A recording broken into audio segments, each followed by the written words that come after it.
And I love to challenge myself with something that was just one step away from unattainable, which mountain climbing was for me. The mountains got bigger and bigger. I went to Argentina and climbed the biggest mountain in the Western Hemisphere. That's a mountain called Aconcagua down in Argentina in the Andes range. And I climbed on my second try Denali in Alaska, which probably a lot of people know that's the biggest one in North America. And I traveled to Africa and climbed Kilimanjaro, which was fun.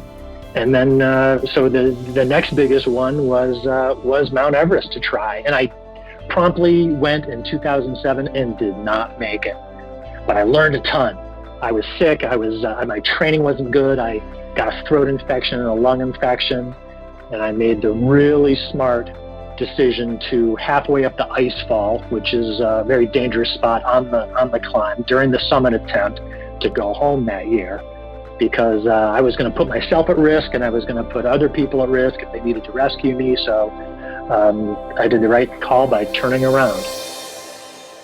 Welcome to the Secrets of Success podcast. I'm your host, Dr. Ken Keyes. Well, today's guest is a longtime friend of mine. We actually were in a mastermind together for nearly a year. We traveled together to see or attend programs together in Philadelphia.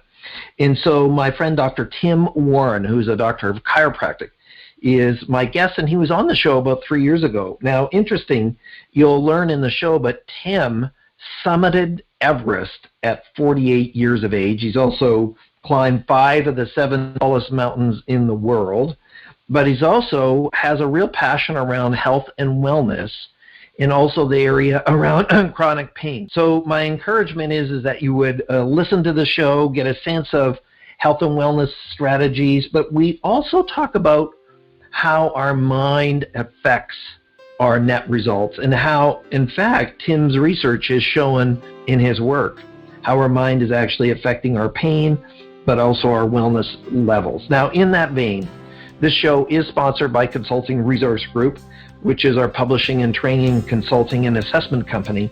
And one of the assessments I'd like to focus on today, and Tim mentions it during the show, is our stress indicator in health planner assessment. It is our longest assessment, has 120 questions, but it helps you to identify your wellness levels and your stress level in 5 separate categories. And we go in depth when we talk about interpersonal communications or nutrition and lifestyle or occupational. So all of that is just very detailed. It's there for you to really help to establish your stress levels and how we can have, a successful life. Now, so what if I know my life purpose, if I'm ill? And now, and even at this time, and I don't know when you're listening to this show, is important. Your immune system and strengthening it in being strong and being able to resist any kind of bug that comes your way. And if you've got a bug that you can successfully beat it, it has to do with your immunity system, and that comes from stress and wellness and your mindset. So thank you as always for listening. If you like what we're doing, pass it on, share it. Let other people know, leave a positive comment in whatever platform you're listening on. So here's today's show with Dr. Tim Warren. Welcome to the Secrets of Success podcast. I'm your host, Dr. Ken Keyes. Well, today we actually have a repeat guest, and I want to consider him a friend because we hung out together. We did some workshops together. We're also in a mastermind together. And welcome to the show, Dr. Tim Warren. Tim, thank you, back. Dr. Ken. I appreciate being here again. Well, now, of course, you were on the show many years ago, and it's funny, now that we have over 200 episodes, boy, the show just kind of grows, and whenever you're listening to this, who knows how many more that are kind of been posted and up there. But one of the things, Tim, you're an expert on chronic pain, and your doctorate is as a DC, correct? Yes, Doctor of Chiropractic. Okay, so for those listening, so Tim's really going to help us around, what percentage of people actually have chronic pain in their system? What's the stat say about that, Tim? In society, are you talking about across the board, or? Yeah. Yeah, well, I mean, I come from the U.S., and so I'm not sure of the Canadian stats, but I'm pretty sure of the American stats. And first of all, up to 80% of the country at one time or another will have an acute back flare-up of pain, which is pretty high. And it's the second leading cause of missing work to the common cold. So it's, and it costs, there's various ways to calculate the cost to the country, but it's anywhere between 120, 150 billion dollars a year in chronic back pain. Well, and that was, as a chiropractor, I got into practice in the late 80s, and one thing I started to see within a few short years was that there was a lot of other stuff wrapped up rather than what their complaints were coming in. There was a lot of psychology. Yeah, for sure. Now, Tim, not to interrupt you, but I want to back up just a minute, because we, of course, had your previous show is in the archive somewhere in the 3 years ago, depending on when somebody is listening to this. But what I think the listeners need to know, that you're an individual who, almost at his 50th birthday, just a couple of years short, climbed and successfully summited Mount Everest. Is that correct? That is correct. So when you think about it, and now, of course, there are some people who have biologically better oxygen levels than others. What was driving you to do this feat? And then, physically, what's the demands to kind of summit Everest? Well, I wouldn't advise it to anybody unless you're called like I was, because it's pretty unhealthy for a health-oriented guy and a natural health-oriented professional. Not the healthiest thing in the world to do, but it was my dream for a lot of years. And I got that dream initially because my parents were kind of crazy, and we lived out of the box, and we traveled around the country a lot, and we camped out everywhere, coast to coast. So I got a healthy love for the outdoors from an early age, and did a lot of hiking and backpacking with my family early on. And then in the early 90s, I was in practice for a few years, and I started to technically climb, do ice climbing in the winter up in New Hampshire, and a lot of backpacking and rock climbing outdoors in the summer in the states around Rhode Island. I'm on the East Coast. And I just started to want to take that to the next level. And I decided to go out and take a bunch of courses out in the Cascade Range in Washington around Mount Rainier back in the 90s. And I just loved it. And I can remember being on the top of Mount Rainier and thinking, I'm going to go to one big mountain someplace in the world every year. I can fit that into my life. It's really exciting and thrilling. And I love the travel that takes place when you go to a remote mountain. And I loved hanging out with people who share the same love. I liked going where the tour buses don't go. So all that was super exciting for me. And I loved to challenge myself with something that was just one step away from unattainable, which mountain climbing was for me. And so I kind of the mountains got bigger and bigger. I went to Argentina and climbed the biggest mountain in the Western Hemisphere. That's a mountain called Aconcagua down in Argentina in the Andes range. And I climbed on my second try Denali in Alaska, which probably a lot of people know that's the biggest one in North America. And I traveled to Africa and climbed Kilimanjaro, which was fun. And then so the next biggest one was Mount Everest to try. And I promptly went in 2007 and did not make it. Failed on that attempt, but I learned a ton. I was sick. My training wasn't good. I got a throat infection and a lung infection, and I made the really smart decision to halfway up the ice fall, which is a very dangerous spot on the climb during the summit attempt, to turn my sorry butt around and go home that year, because I was going to put myself at risk and I was going to put other people at risk if they needed to rescue me. So I did the right call by turning around. And initially I was really depressed about that. And then I decided to learn the lessons, to change my training, to change my mindset. One of the things about the mindset that I learned on that failed climb was that for the life of me, I could not visualize myself at the summit. It just was too overwhelming for me. And I think that's the biggest reason why I did not summit it. I could not visualize the end result. Isn't that interesting, Tim? You had successfully visualized yourself on these other mountains. And by the way, Mount Rainier being in our area, we're familiar with that, sort of your starting point. Sure. So what do you think was different? I read too many books. I had all the disasters on my mind. I just couldn't see myself up there. And so what I did, even though you had invested and you'd sort of packed everything up to get there, there was still this missing component. There was a missing component. One of the things that's unique about Mount Everest is there's people, the average year, 6 or 7 people die. And I know that people die on other mountains that I've been to, and people die on Mount Rainier. But I don't know, it's just kind of in your face more once you're there. It's like when you're in that enclave of base camp and the stories are around, and so-and-so's body is visible this year because the snow melts and certain bodies are available. And I was overwhelmed by it. But I also visualized, I saw some people that what I considered better climbers than me who didn't make the summit. And then it was interesting. I saw people that I knew I was a better climber than, and they did make it. So, and you can only climb once a year. So I had a year to think about this and plan my next trip. And I can remember taking all the sports psychology books out of the library, buying a ton of books, whole stacks of books, and I devoured those over that year until I could make another attempt. And they pretty much all boiled down to one word. Like all sports psychology just boiled down to one word, which was visualization. And that's what I was lacking that first year.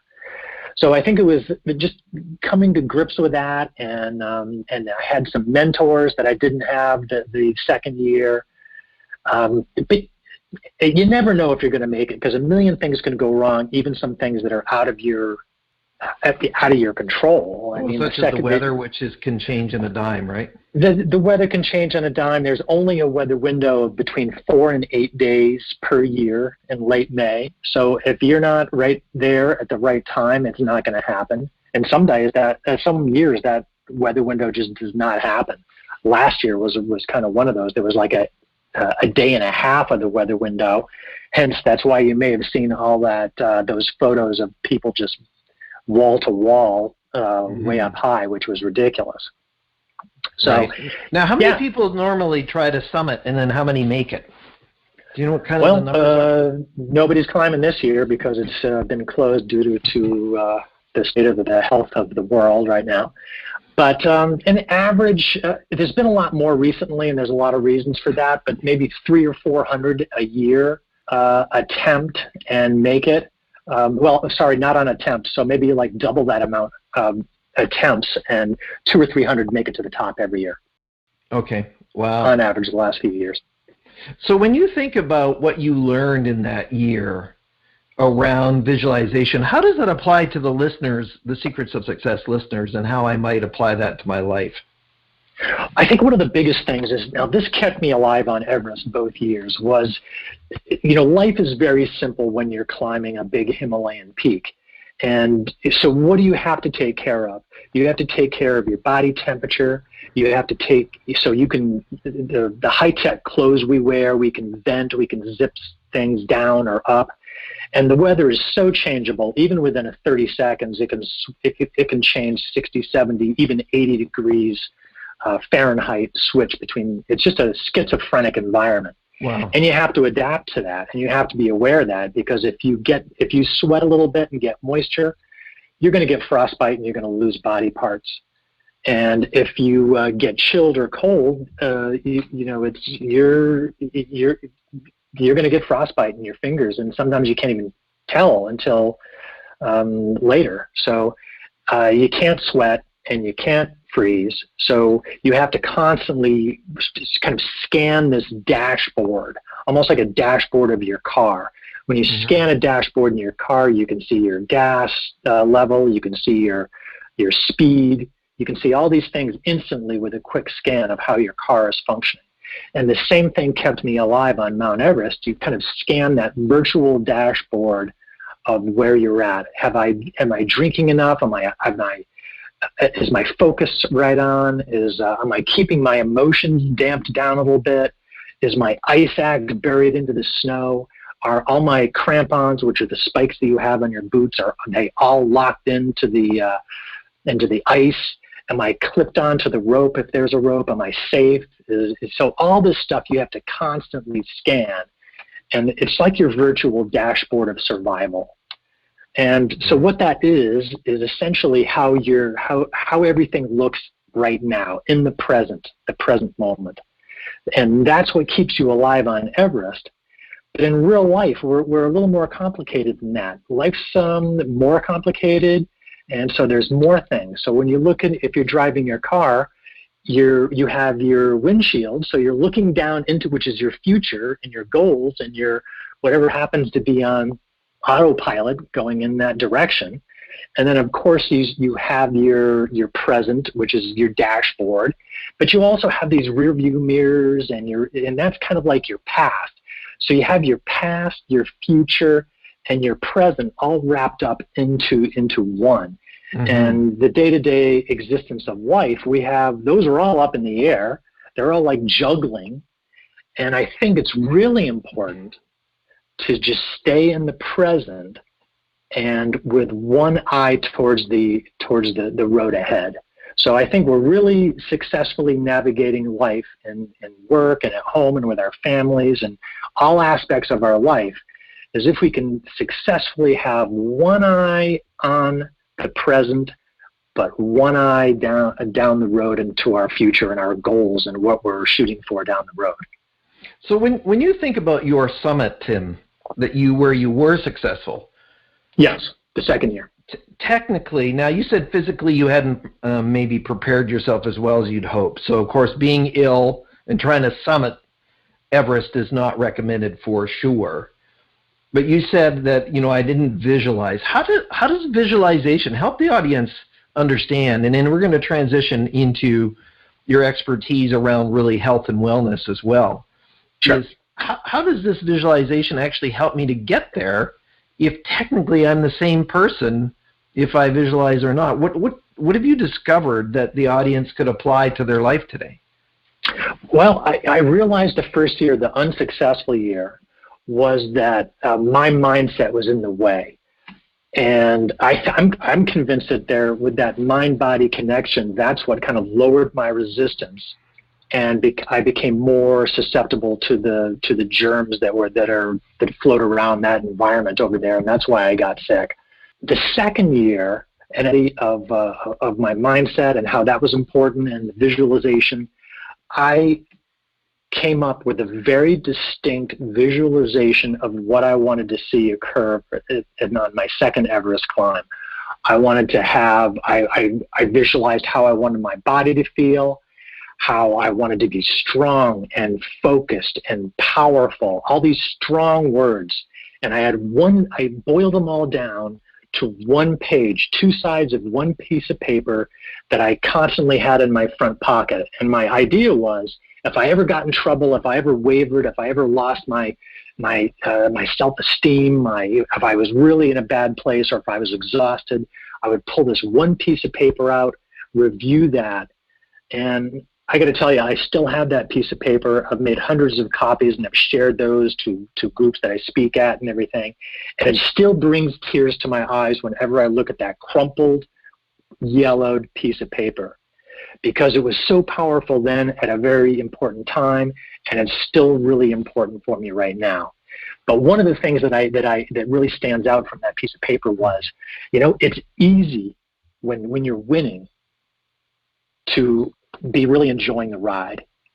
And when you're exhausted, when you're in physical pain, when you're in mental pain, that's when it really counts. So that's when it really counts to remind yourself of the goal and still pay attention to the present. And that's one of the biggest things that I learned on that trip. What are some of the things on that yellow piece of paper that you haven't mentioned yet? Well, a lot of those were just mantras like I'm a strong, fit, powerful, professional climber. It's a glorious line of work that I'm in right now. I'm going to do my utmost to stay safe and stay strong, help my fellow climbers, be a great resource for them and help them along the way. And my overall visualization was not just to summit Mount Everest, because the scary thing is that 56% of the deaths that happen on Mount Everest happen from people who get to the top but perish on the way down because they took their eye off the ball. Obviously there's exhaustion, and there's the more hours you are in the death zone above 25,000 feet, the more at risk you are. Mm-hmm. So my ultimate visualization was to summit and to safely return. And the definition of safely returning was to walk back into base camp with all my fingers and toes and a pulse. So my mantra became summit and safe return, summit and safe return. I just didn't want to have that ultimate goal as being the summit, because too often people perish on the way down. Mm. Well, interesting you're talking about, and Tim, when we're recording this, of course, the world is going through, a lot of stressors around immunity and that kind of stuff. Isn't it interesting, your comment, that my mindset does affect my immune system? Absolutely. That is so hard for a lot of people to get. It's so hard for people to get, and sometimes people just aren't going to get that. But I've seen that so many times in practice, and in practice I'm up to over 10,000 individuals taken care of. I've participated in over 250,000 healing interactions face-to-face with people. And, for example, I knew that there was a big psychological component with the physical pain. A doctor could have told them down the road before, you have arthritis or you have a bulging disc or something like that. Well, those things, we all have arthritis after the age of 35. It is totally normal. It's a normal aging process. But people get that in their mind, oh my God, I've got arthritis. And if they're not careful, that can be just an albatross across their neck, and they feel I'm going to get worse and worse every year. So they do. So it's total mind over matter type stuff. And just like you brought up, I'm convinced, I know that because of my stressed out headspace on the first year of Everest, that lowered my resistance, and the germs that float around that particular area found a nice little home inside my body because of my lowered resistance. So our mindset is directly related to our internal resistance and our ability to be healthy in our time on this earth. Well, interesting. And when we think about when people get into fear is going to reduce your resistance as well, isn't it? It's a direct connection. No, it's an inverse reaction. The higher the fear, the lower one's resistance. And the extreme fear is rage. And there's a lot of people that do have this tenacious, grinding rage behind their life. And it could be resentment. It could be, like, I just had a client the other day, and this was such a major breakthrough for her because she's had chronic pain for years and years and years and years. Mm-hmm. Had a troublesome upbringing, just an uncomfortable, dysfunctional house growing up. And she's always felt trapped. And now she has 3 beautiful children. She's a wonderful mother, but she finally articulated the rage that she has because she still feels trapped. She feels trapped as a mother, and then she feels guilty because she feels trapped. Mm-hmm. And now in this time of COVID, she's locked in. She's got her 3 kids at home, and she's feeling trapped. And so now her physical pain is way more than it's used to. So we work on this every week, she and I. But it was a huge breakthrough that she could admit that, she realized that she's felt trapped at various times in her life. And those were times when she physically felt significantly more pain. And you know what? She felt tons better just by having that realization. It was a huge weight off her. And the fact that she said, you know what? Sometimes I don't want to be a mother, and it enrages me that I still feel trapped. She's not a terrible mother. She's an awesome mother. But she experienced that, felt it, and then metaphorically ripped up that paper and threw it away and felt a lot better for having had that realization. Does that make sense? Well, it makes total sense. I mean, a lot of people, this mind over matter, or what I think I do become, all of those things are true statements. And I think a lot of people dismiss it, or they don't really take it seriously, that my mindset has significant influence over my condition, both physically, mentally, emotionally. So all of those kind of fit into that. So with that, Tim, I just want to, and thanks for all that, I just want to transition a bit. When we think about, individuals, and I know, as a health show, we're usually pretty general, but the reality is I suspect a very high percentage of people listening have had chronic back pain of some sort or another, and this is some of your new work around people getting rid of that. So let's just kind of transition to that, Tim, and say, okay, what is it that you're teaching individuals so that I can reduce or even get rid of chronic pain? Well, the number one thing is people have to buy into the fact that there's a mind-body connection. And I will admit that sometimes people, it's hard to kind of share that with them and have them get that and have them buy into that, because it's a philosophical thing. Remember René Descartes? I don't know when that was, in the 1500s. Back then, the church would not let anybody talk about the mind, because that was the realm of the church at that stage. Mm-hmm. The medical doctors at that time, you can do what you want with the body, but the church has your mind. So then became a philosophical schism between, okay, the mind and the body are two separate things. And that still goes on today in healthcare. If you put all your confidence in healthcare into drugs or surgery, and take the mind out of it, we're missing a huge amount of the healing that actually takes place. Because I know you are connected to the mind-body world too. So we're hamstringing ourselves in the healing of today's ills if we separate the mind-body. And it's funny that centuries ago, this is when that first started, and we still have to wrestle with it. So helping people to understand that there is a mind-body connection. Dr. Ken, have you ever been embarrassed? Have you ever blushed? Rarely, but I have, yes. Has your face ever blushed? Periodically. Yes. I do it all the time. But that's an example of the mind-body connection. You have some psychological something spurred a physiological reaction. A red face is a response to an outside the mind stimulus. So that is a mind-body connection. And think about a lot of people here where maybe a more of an extreme example around anxiety attacks is very strongly related to mind-body.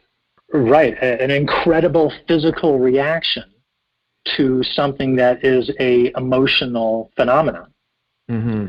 And then going one step further, you can have incredible physical pain and not even have the part anymore. We've all heard that with phantom limb syndrome.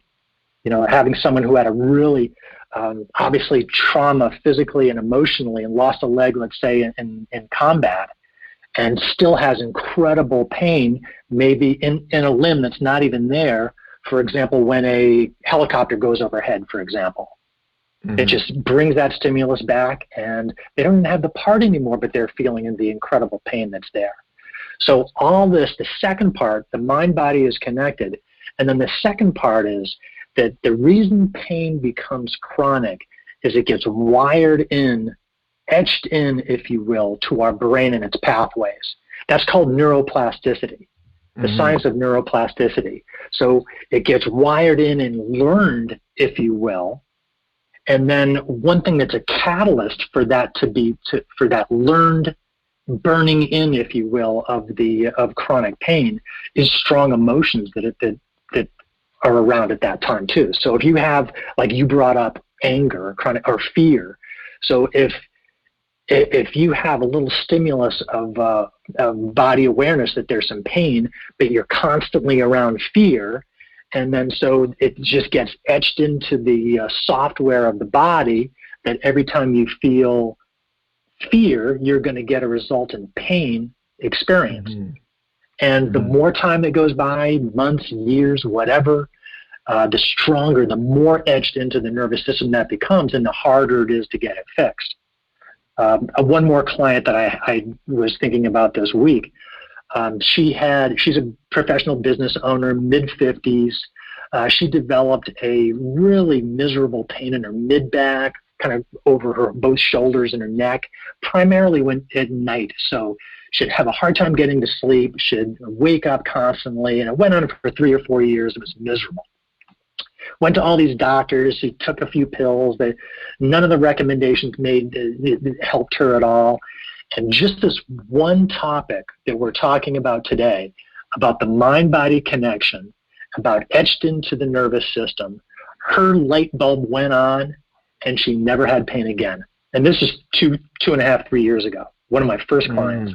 Mm. So it was this is kind of like knowledge therapy. Wow. And when you think about, people that are listening, a doctor of chiropractic is about adjustments, but really what you're saying too is when we think about this pain, we know some individuals who always seem to have these migraine headaches, but there's doesn't seem to be any physical reason for it. This is what you're talking about for the audience. So now what do I do to change this situation, to shift this so that I am moving towards being pain-free? Well, one of the biggest is just now, and again, one of my predecessors, I'm not sure if you've heard of Dr. John Sarno. He's kind of he passed away a couple of years ago, but he was at it and for a long time. And poor guy, never got any respect from his medical compatriots, never got a referral from them. But for decades, he was the one that was saying, there's a huge mind component to chronic pain, and specifically chronic back pain, because it's so ubiquitous in our society and so easy to get wrapped up in things. So one of his thing, and that he was one of the ones that coined knowledge therapy. Really, the simple way to describe that is brain training. So what we do is we want to just re-etch different pathways. And the biggest way to re-etch different or reprogram the brain and its pathways away from chronic pain is simply to be aware that with every chronic pain, there's a mind component to it. It may not be 100% of it, but at least 25% of it is due to this overlay and rewiring and emotion behind it and complaining and telling everybody you know about it. That becomes a self-etching pathway that makes it more and more chronic. So one of the things we do with my coaching clients, and I have one 6-week coaching session after another in the group format.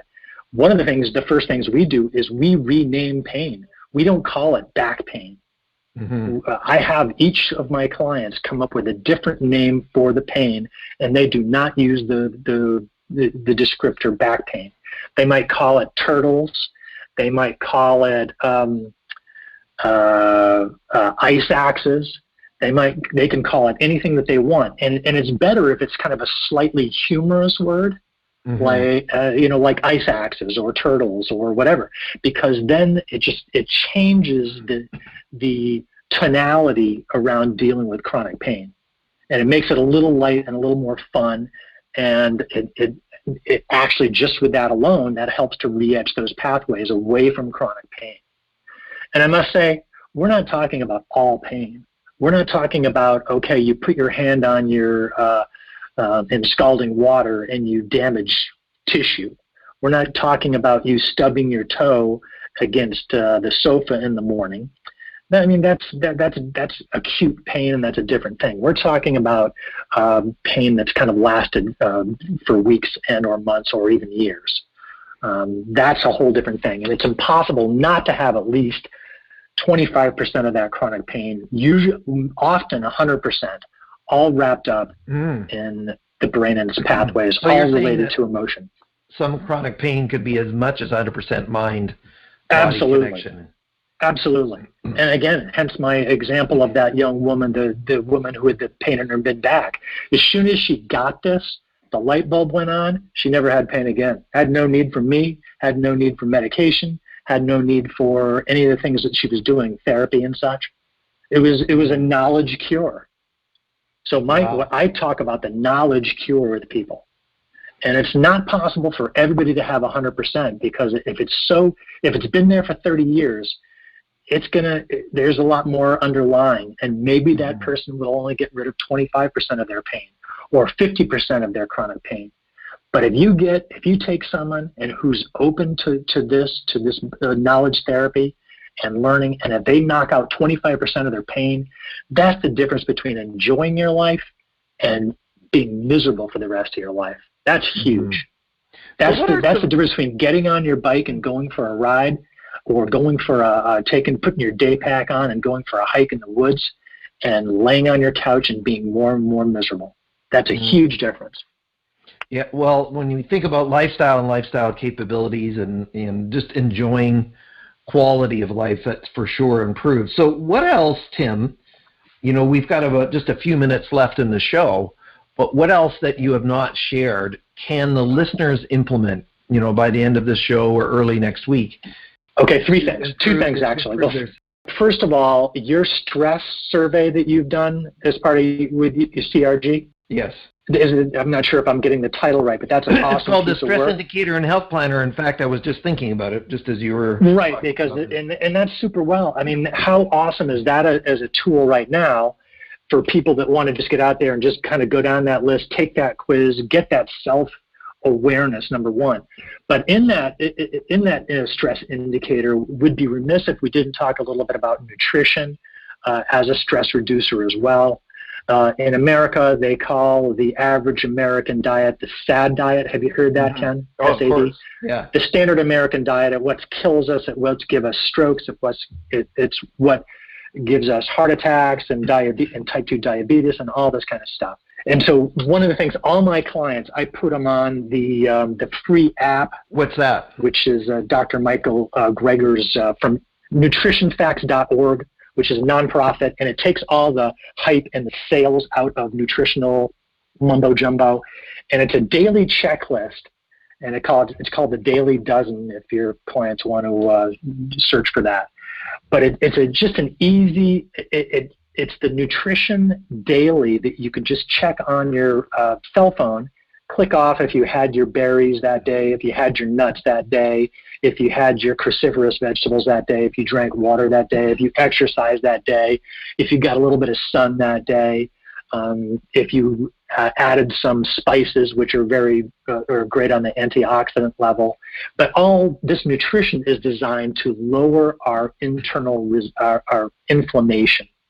And all doctors of every stripe agree that the connection between nutrition and an early death is our level of inflammation in our body from our diet. So we have to fix that in order to fix chronic pain too. So that's I highly recommend that app.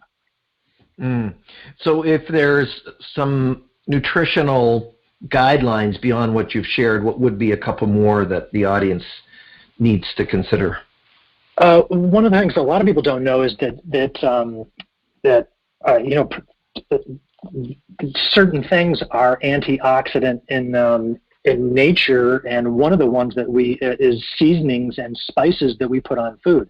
So if you're not a person who likes to throw on spices, even pepper is a great antioxidant. I mean, turmeric is one of the highest ones, so I kind of put that on whenever I have eggs in the morning, my organic eggs with a huge lump of vegetables on it. So there's a few things that really work for me, that really have worked for me for many, many years. One, it's the 3 S's: smoothies, salads, and soups. And they're simple, dimple. I'm not a big cook, but I'm going to make a super muscle shake with a base of plant-based protein powder and as much spinach as I can fit into the blender, and a number of other things in there. But that really nails a huge amount of my vegetables just before I even have breakfast. And I might have that for any time during the day, but I have at least one smoothie a day. Salads, obviously, throw some nuts on it, chop up some berries on it, all different greens on it. Your choice. I use avocado oil rather than any other kind of oil. So salads are awesome. Soups, you can, before you let vegetables that are in your refrigerator just kind of go bad, throw them in a crock pot and just cook them all up. It's a way of preventing waste, but also really getting super amounts of nutrition into a soup that you can eat for 2 or 3 days with leftovers. Nice idea on that, for sure. One of my pet peeves is the waste of food. I know, it's crazy. And how much people throw out with it. Now, Tim, before we go, we just have a few minutes here. You have your website and some contact information. If they want to find out more about the Spine Sherpa and et cetera, give us your contact information. drtimwarren.com, drtimwarren.com, and I have some free downloads and some information if you're interested in this mind-body aspect of pain and reducing at least anywhere between 25 and 100% of chronic pain. I have some downloads that are free on yourspinesherpa.com/10secrets. I know that you'll include that on this on the write-up for this podcast, but I'd go there. And if I could leave people with one thing, to decrease our stress every day. Meditation seems like a huge out-of-reach thing for a lot of people. They just don't know how to do it, and they think about it too much and don't do it. But just simple paying attention to your breath. And are you familiar with box breathing or 1-2 breathing? Partly, but go ahead and explain it to the audience. Okay, a box breathing is like, I call it 2-1, which is a ratio of 2 to 1. So you inspire through your nose, let's say it's for a count of 4, and then you blow out through your mouth for a count of 2. So 4 in, 2 out. And if you do that repetitively, it's very calming, very relaxing. It taps into our parasympathetic nervous system, which is the calming aspect of our nervous system. And guess what? Congratulations, you're meditating. Anytime that you concentrate on your breath, you're meditating. So it doesn't have to be a big set time that you have to schedule into your life. Whenever it pops into your head, do 2 to 1 breathing, and congratulations, you're meditating. Well, Tim, as always, thank you for hanging out with us, and it's always great to chat with you. Any final comments or word of wisdom for the audience before we go? Where do I begin? I just think that healing, it's important to realize that healing is an inside job. It's not an outside in as much as it's an inside out. We have all the tools that we need within us. Yes, we do need doctors and we need medication occasionally. We do need some outside things. But I think it's important to leave your audience with the idea that you and I are our own doctor. We sometimes have outside doctors as our chosen and trusted guides, but it's our responsibility. It's our responsibility to make our healing an inside job. And if I can help with any education in that line, that's what I'm here for. Okay. Well, Dr. Tim Warren, thanks very much for hanging out with us today. Ken, thanks you, man. Appreciate it. Stay on the line. So, Secrets of Success listeners, and, Tim and I have been friends or connected for a few years now, and if you are almost 50 and you climb Mount Everest successfully, I think that the advice there is worthy of noting and considering. We want to be able to really have our best life, and our best life comes when we're optimized in our health, our wellness, we reduce our stress, our pain is gone, and so that we can fully engage. So makes sense, common sense. And we are in control of that, or we certainly, if nothing else, influence it. Well, thanks as always for being a Secrets of Success listener. If you like what we're doing, please share, pass it on, let somebody else know about it. Leave a positive comment on whatever platform you're listening on. Thank you for listening to Secrets of Success. I'm your host, Dr. Ken Keys.